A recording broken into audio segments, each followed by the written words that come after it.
যেমনিভাবে বাংলার সমস্ত জায়গায় প্রমাণ হয়েছে যাদেরকে মৌলবাদী, যাদেরকে হিন্দু বিরোধী বলা হতো, যাদেরকে উগ্রবাদী বলা হতো, আজ সেই সমস্ত মুসলমানের সন্তানেরা এই দুর্যোগপূর্ণ সময়ে হিন্দুদের মন্দির পাহারা দিয়েছে।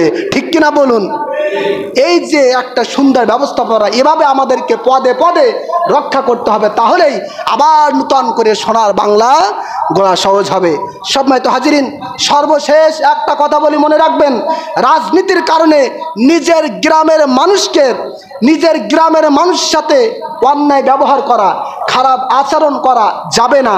তার কারণ মনে রাখতে হবে, আপনি আমি মারা গেলে আপনার আমার জানাজাই কিন্তু সর্বপ্রথম ওই কাছের মানুষটা জানাজা পড়াবে, দাফন কাফন সম্পন্ন করবে। ঠিক কি না?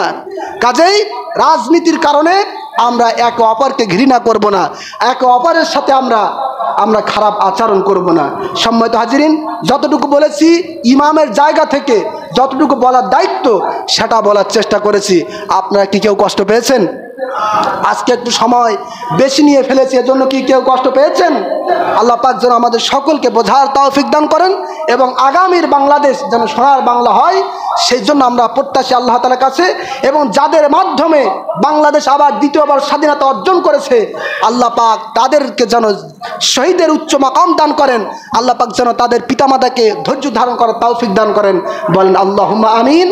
আমিন। ওয়া আখিরু দাওয়ানা আনিল হামদুলিল্লাহি রাব্বিল আলামিন।